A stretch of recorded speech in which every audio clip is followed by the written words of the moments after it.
Good afternoon, everybody. We have been invited here today in the lovely city of Waterloo to witness and celebrate what it means to experience God in today's world. This is a day filled with love, friendship, trust, and respect.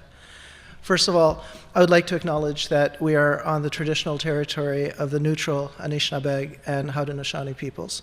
The University of Waterloo is situated on the Haldimand Tract, land promised to the Six Nations, which includes 6 miles on each side of the Grand River. I am deeply grateful for the benefits that I have received as a Canadian from living and working on this land. My name is Hassan Saneh. I'm a licensed Humanist Officiant. I write and perform non-religious marriage ceremonies and funeral services for people of all backgrounds. I serve on the board of directors for Humanist Canada, and I'm a graduate of this university, having spent 6 years here back in the 90s studying electrical engineering and philosophy. I'd like to extend a special greeting to the Society of Ontario Freethinkers. Thank you for inviting me here today. It's a real pleasure to be back on campus.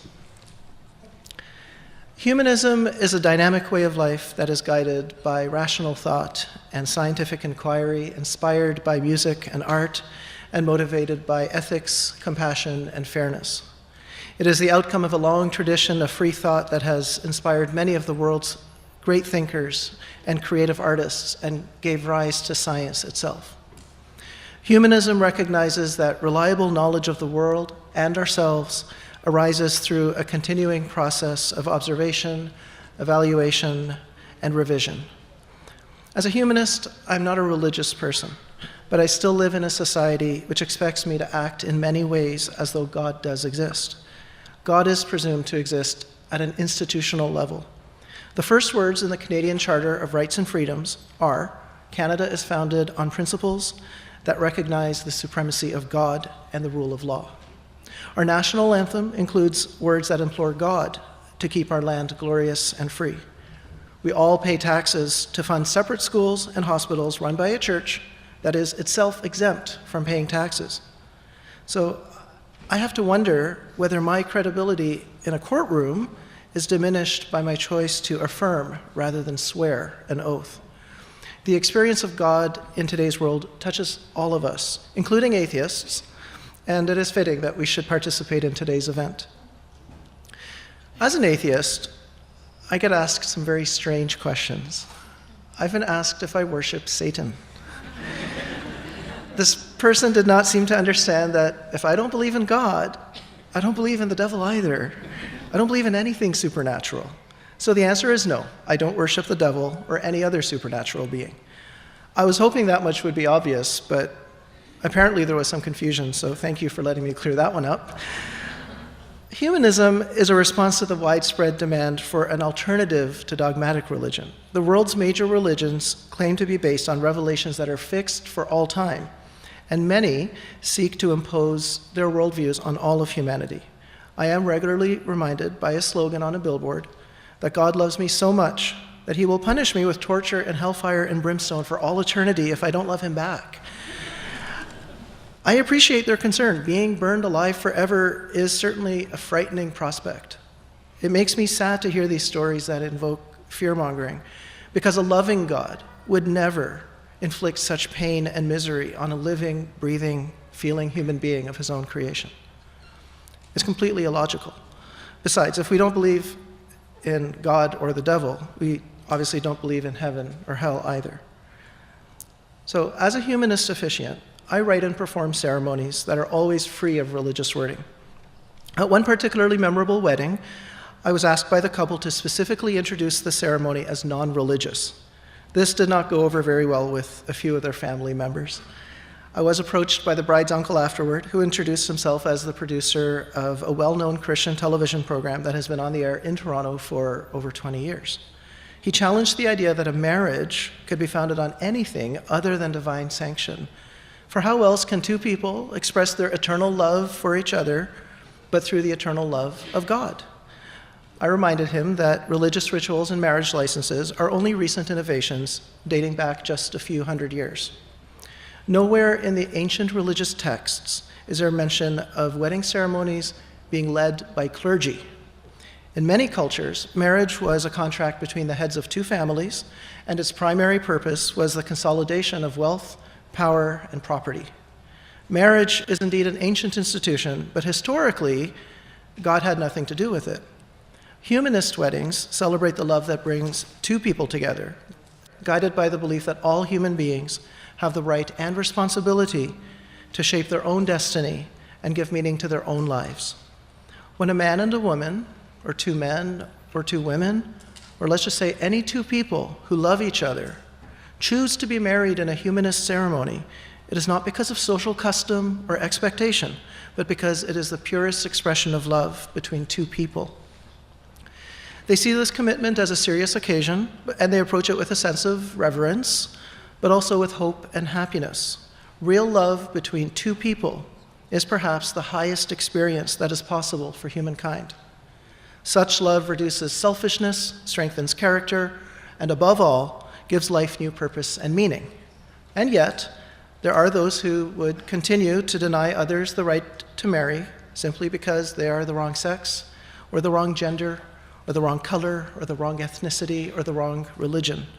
It may surprise you to learn that in 2018, this still happens regularly in our country.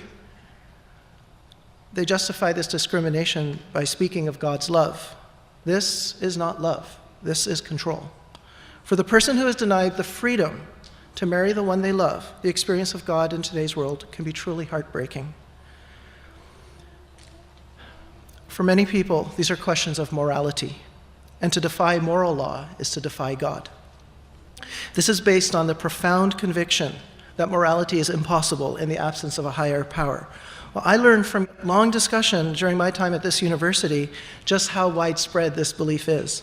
That human law requires a divine lawgiver, that morals require an ultimate source of morality, is one of the great unchallenged assumptions of virtually every religion in the world today. Humanists, however, believe that morality is an intrinsic part of human nature, based on understanding and concern for others needing no external sanction. We do not accept this on faith, we deduce it logically, because if every law requires a higher power, then there must be some superior being that gave God's law to God, implying that God is not the highest power. Alternatively, God must be exempt from the requirement of having a lawgiver because God has intrinsic morality, implying that human beings can have intrinsic morality too. Either way, God does not have to be the source of morality. To the humanist, experiencing God in today's world means following certain moral rules that seem arbitrary and without purpose because they are based on questions that can have no answers. So what then is the source of morality? In a word, society. Here in Canada, we have a democracy and we elect a government to create laws. We submit to this system of laws voluntarily, not because God told us to. These laws define our morality. You may think it's the other way around, that morality defines laws, and sometimes that is true. But consider this. Slavery, at one time, was considered both legal and moral by much of the population. So much so that in the United States, they fought a long and bloody civil war over it. It was only after slavery was outlawed that it came to be accepted as also immoral. Laws change, morals follow. This is why we no longer sacrifice virgins by throwing them into volcanoes. Okay, I'm not convinced that ever actually happened, but there do exist societies in today's world that punish adultery by stoning, which is horrifying to some and pious to others. Morals change with time. In the country where I was born, which up until about 40 years ago was a progressive society with equal rights, a woman is now forbidden by law to reveal her hair, to shake a man's hand in public, to study certain subjects at university, all in the name of what they now call morality. Here in Canada, we consider it wrong because gender inequality is intrinsically unfair, unjust, and baseless. Change happens when we challenge the sexism and discrimination that allow inequality to exist. Morality is therefore not a fixed and unchanging set of rules given to us by God for all time, but a product of human civilization. Humanism advocates the application of the methods of science and free inquiry to the problems of human welfare.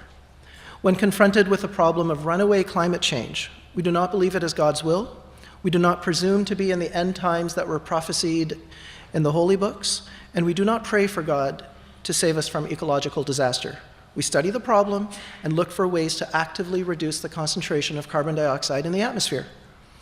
Quite simply, humanists believe that the solutions to the world's problems lie in human thought and action rather than divine intervention.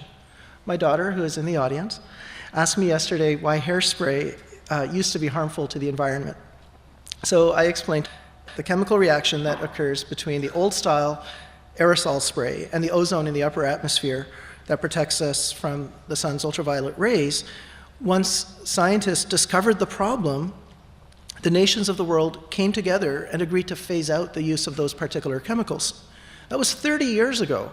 And now a NASA satellite has confirmed that the steps we took are working. It will take another 50 or 60 years for the ozone layer to fully heal, but we are on the path to progress. Human beings, not God, caused this problem, and human beings, not God, are solving it. Humanists also believe that the application of science and technology must be tempered by human values. Science gives us the means, but human values must propose the ends. We successfully landed people on the moon 6 times from 1969 to 1972. But sadly, the world has built far more missiles than rocket ships.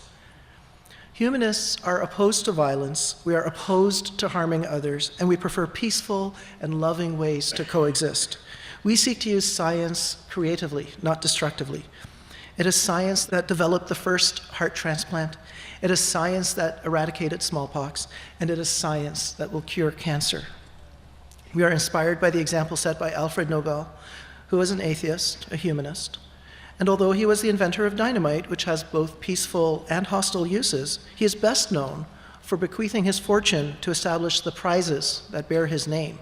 He gave us the Nobel Peace Prize as the promise of hope that we stand together, not from pride, but from humility as mortals, with human strengths and weaknesses in our common search for the good and the beautiful. If you remember only one thing from my presentation today, please let it be that humanists have a duty of care to all of humanity, including future generations. We are certainly not alone in this regard. I know that many of you in the audience are people of faith, and I believe that all of you share this obligation enthusiastically. We have great challenges and great opportunities, and with your help, we will meet them and make this world a better place to live for our children and our grandchildren. I'd like to thank you for listening, and I'm especially grateful to our hosts for their warm hospitality today. As a humanist officiant, my primary task is to make others aware in the simplest terms of what humanism can mean to them and what it commits them to. By utilizing free inquiry, the power of science, and creative imagination for the furtherance of peace and in the service of compassion, we have confidence that we have the means to solve the problems that confront us all. We call upon those who share this conviction to associate themselves with us in this endeavor. May we all be content in living a life of goodness and self-worth, and may happiness, peace, and love be with you always. Thank you.